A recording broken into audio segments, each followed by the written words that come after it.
وہ ہے شب قدر، لیلۃ القدر۔ لیلۃ القدر خیر من الف شہر، یہ وہ رات ہے جو 1000 مہینوں سے بہتر ہے۔ تو برابر نہیں، 1000 مہینوں کے برابر نہیں، 1000 مہینوں سے بہتر ہے۔ آپ نے ایک دفعہ ذکر کیا کہ بنو اسرائیل میں 4 انبیاء یا مجاہدین 80 سال اللہ کے راستے میں جہاد کرتے رہے، تو صحابہ غمگین ہو کر کہنے لگے یا رسول اللہ ہماری تو عمریں بھی 80 سال نہیں ہوتی۔ تو اللہ تعالیٰ نے فوراً یہ سورت اتاری۔ اس امت کو اللہ نے عمر تھوڑی دی ہے اور اعمال بڑے قیمتی دیے۔ پہلی امتوں کی عمریں لمبی تھیں اور عمل اتنے بڑے قیمتی نہیں تھے۔ پہلی امتوں کے لیے ہے من جاء بالحسنۃ فلہ عشر امثالها، ایک نیکی کرو گے 10 ملیں گی۔ یہ انٹرنیشنل لا ہے آدم علیہ السلام سے لے کر ہمارے نبی تک۔ جب یہ آیت اتری من جاء بالحسنۃ فلہ عشر امثالها، تو ہمارے نبی تو رحمت للعالمین ہیں، امت کے لیے سب سے زیادہ رحمت ہیں۔ تو عرض کی یا اللہ زد امتی، یہ تو ساری امتوں کا آپ نے قانون مجھے دے دیا، میری امت کے ساتھ کچھ خصوصی معاملہ کیا جائے۔ دوسری آیت ہے من ذا الذی یقرض اللہ قرضا حسنا فیضاعف له اضعافا کثیرا، چلے ہمارے حبیب ہم کئی گنا کر دیتے ہیں، جو ہمیں قرضہ دے گا ہم کئی گنا کر دیں گے۔ کئی گنا میں وضاحت کوئی نہیں تھی کتنا، تو ہمارے نبی نے عرض کی یا اللہ زد امت، یا اللہ تھوڑا اور زیادہ کر دیں۔ تو حبیب اور محب تو پھر اللہ اور اس کے رسول ہیں۔ اچھا میرے حبیب یہ لیجئے مثل الذین ینفقون اموالهم فی سبیل اللہ کمثل حبۃ انبتت 7 سنابل فی کل سنبلۃ 100 حبۃ واللہ یضاعف لمن یشاء واللہ واسع علیم۔ جو آپ کی امت میں ہمارے نام پر 1 روپیہ خرچ کرے گا ہم 700 لکھیں گے، نیکی کو 700 گنا لے جائیں گے۔ اب ٹھیک ہے، سبحان اللہ، رحمت للعالمین رحمت للامہ۔ آپ نے کہا، آپ نے عرض کی یا اللہ زد امتی، میرا تھوڑا اور زیادہ کر دے، تیرے لیے کیا مشکل۔ 700 گنا پہ بھی راضی نہیں ہوئے، ہمیں اللہ نے ایسے رسول دیے اور ہم نے انہیں سے ہی بے وفائی کر دی۔ تھوڑے تھوڑے نفع پہنچانے والوں کی چوکٹ پہ گر گئے، ایمان بیچ دیا، غیرت بیچ دی، ضمیر کو سلا دیا۔ لیکن وہ شفیق نبی جنہوں نے سب کچھ اپنے ہمارے اوپر لٹا دیا، اپنا آپ، اپنی اولاد، اپنی نسل، اپنا گھر، ہر چیز لٹا دی، ہے ان کا کبھی خیال بھی نہیں آیا کہ ان سے بھی تو وفا کرتے۔ 700 گنا پہ نہیں راضی ہوئے، تو کہ اللہ تھوڑا اور زیادہ، تو اللہ نے کہا چلو انما یوفی الصابرون اجرہم بغیر حساب، ہم آپ کی امت کے صبر والوں کو بے حساب دیں گے، کوئی حساب نہیں ہے۔ جب اللہ دے گا بے حساب تو اپنی شان کا دے گا۔ حضرت علی رضی اللہ عنہ کے پاس ایک عورت پیالہ لے کر آ گئی، جی مجھے تھوڑا شہد چاہیے۔ وہ سامنے شہد کا بڑا مشکیزہ لٹکا ہوا تھا، تو آگا یہ اٹھا کے اس کو دے دو۔ وہ جب لے کے چلی گئی تو ان کے خادم نے کہا وہ تو پیالہ لے کر آئی تھی، آپ نے پوری مشک اٹھا کے دے دی۔ کہ وہ اپنی شان کا مانگنے آئی تھی، میں نے اپنی شان کا دے دیا، تو یہی میرا اللہ کرے گا۔ تو اللہ نے اس امت کے اجر بڑھائے، ٹائم تھوڑا ہے کام کرنے کا، اجر بہت زیادہ کر دیا ہے۔ اس میں تو ہمارے لیے اگر ہم اس اینگل سے دیکھیں تو کتنی آسانی ہے۔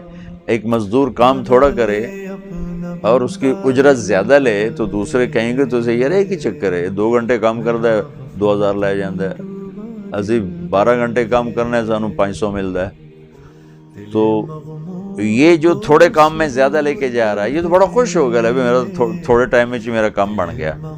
تو موت تو اصل میں چھٹی ہے نا، موت سے اس لیے ڈرتے ہیں کہ موت کی تیاری نہیں، اور موت سے اس لیے ڈرتے ہیں کہ اللہ کی ملاقات کا شوق نہیں، جنت کا یقین کمزور ہے، اس لیے موت سے خوف آتا ہے۔ لیکن اگر اللہ راضی ہو اور ہم اللہ کو راضی کرنے والی زندگی گزار رہے ہیں تو اب یوں سمجھے موت چھٹی۔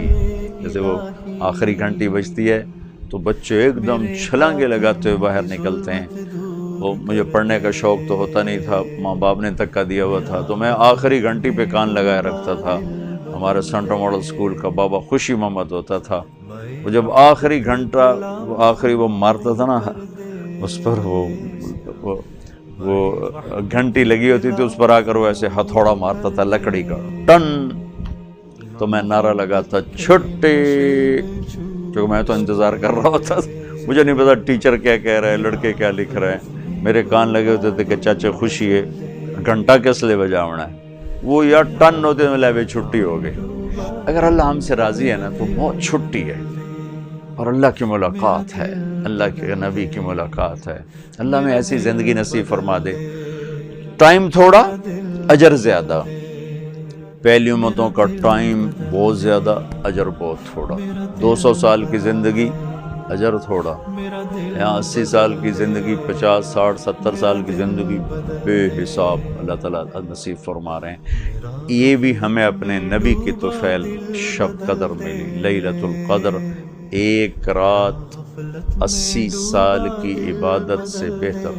پہلی امتیں 80 سال عبادت کر کے جہاں پہنچیں گی، یہ امت ایک رات گزار کے وہاں سے آگے چلی جائے گی، تو اس رات کو ضائع نہ ہونے دیں۔ یہ کبھی 21 ہوتی ہے، کبھی 23 ہوتی ہے، کبھی 25 ہوتی ہے، کبھی 27 ہوتی ہے، کبھی 29 ہوتی ہے۔ پورے پاکستان میں 27ویں کو سب جاگ رہے ہوتے ہیں کہ آج شب قدر ہے، ہو سکتا ہے وہ شب قدر ہو سکتا ہے، لیکن یقینی نہیں سمجھنا چاہیے۔ آج کل تو راتیں بڑی چھوٹی ہیں،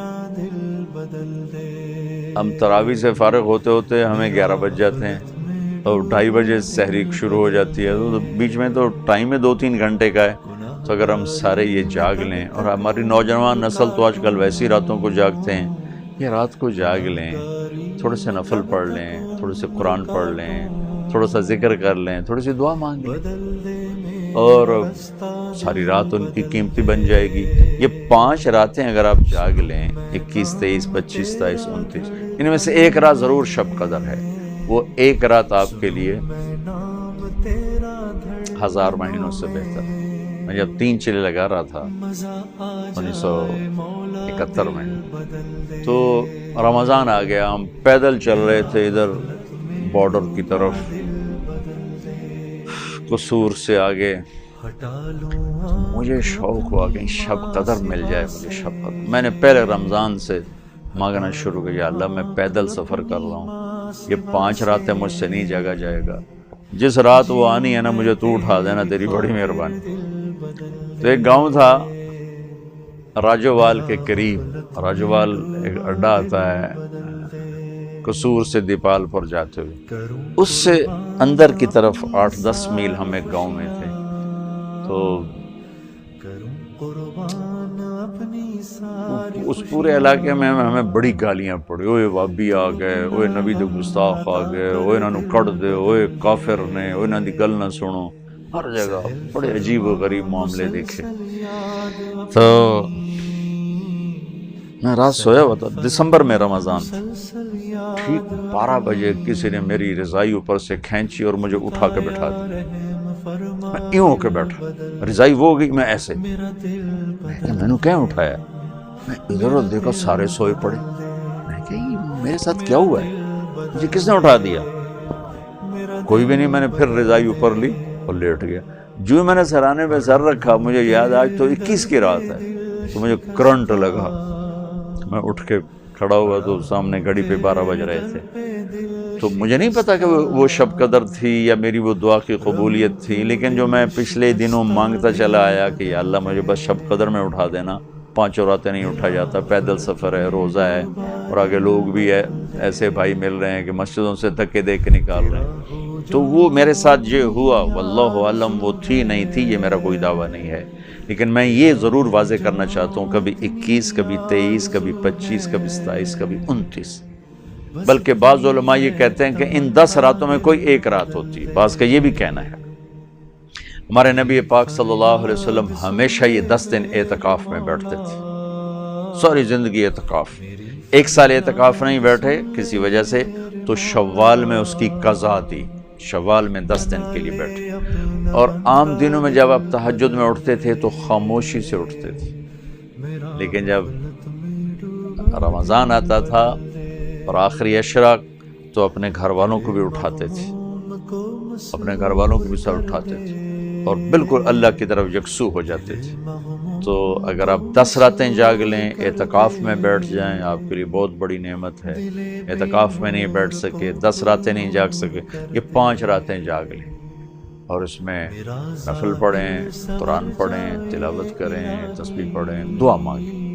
دعا سب سے بڑی عبادت ہے، کیونکہ وہ ساری رات دعا کی قبولیت قبولیت قبولیت قبولیت۔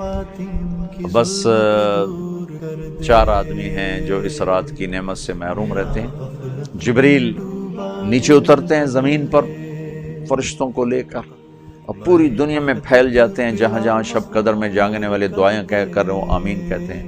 جب اذان پر سارے اکٹھے ہوتے ہیں تو فرشتے جبریل سے پوچھتے ہیں کیا ہوا؟ تو کہتے ہیں اللہ نے سب کو معاف کر دیا، 4 آدمی پینڈنگ۔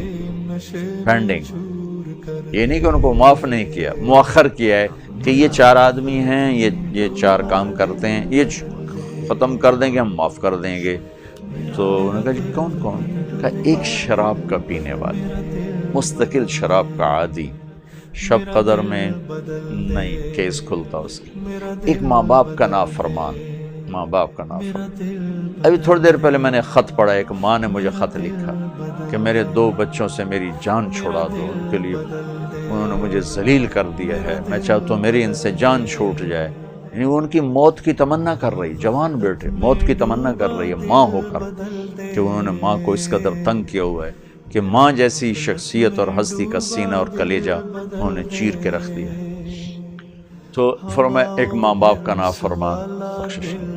تیسرا رشتہ داروں سے لڑائی جھگڑا کرنے والا، جو میں نے پہلے ایک ریکارڈ کروایا کہ جھگڑے نہ کرو، لڑائی نہ کرو، لڑائی نہ کرو۔ رشتہ داروں سے بات بات پہ لڑنے والا ایک اس کی بخشش نہیں ہوتی۔ اور ایک دل میں کینہ رکھنے والا، کینہ کسے کہتے ہیں؟ کہ میں آپ سے نفرت بھی کرتا ہوں اور آپ کو نقصان بھی پہنچانا چاہتا ہوں، اور اس کے کوئی نہ کوئی میں ہیلے بہانے تلاش کر رہا ہوں کہ کیسے آپ کو نقصان پہنچاؤں، اس کو کینہ کہتے ہیں۔ تو یہ 4 آدمی کو چھوڑ کر باقی سب کی بخشش کا اعلان ہو جاتا ہے، اور ان 4 کے لیے یہ نہیں کہا جاتا کہ ان کی بخشش نہیں ہوگی، یہ کہا جاتا ہے اگر یہ توبہ کر لیں گے تو ان کو بھی معاف کر دیں گے۔ شراب پینے والا، ماں باپ کا نافرمان، رشتہ داروں سے لڑنے والا اور دل میں کینہ رکھنے والا، اس رات کو قیمتی بنائیں، اس رات کی قدر فرمائیں۔ اور پھر عید کی رات بھی بڑی قیمتی رات ہے، اس رات اللہ کا اعلان ہو رہا ہے کہ جنہوں نے میرے خاطر بھوک برداشت کی، رات کو نماز پڑھی، میں نے سب کو معاف کر دیا۔ تو یہ اس آخری عشرے کے لیے میں یہ تھوڑا سا وقت ہے، اگر اللہ دے دے تو ضرور اٹھیں۔ اعتکاف میں بیٹھنے والوں کے لیے ایک فضیلت ہے، وہ سوئے بھی ہوں گے تو ان کے لیے نوافل کا، عبادت کا اجر لکھا جا رہا ہوگا۔ باقی میں گھر میں سوؤں گا تو سونے کی بات ہے، نفل پڑھوں گا تو نفل لکھے جائیں گے، لیکن اعتکاف میں بیٹھنے والا یا بیٹھنے والی عورتیں گھر میں اعتکاف بیٹھ سکتی ہیں، ایک کمرہ مخصوص کر لیں تو وہ سو بھی جائیں گی تو ان کے لیے نیک عبادت کا اجر لکھا جائے گا۔ اللہ ہمیں شب قدر کو ڈھونڈنے کی توفیق دے اور اس کی رحمتیں برکتیں اللہ تعالی ہمیں نصیب فرمائے۔ السلام علیکم۔ کروں قربان اپنی ساری خوشیاں۔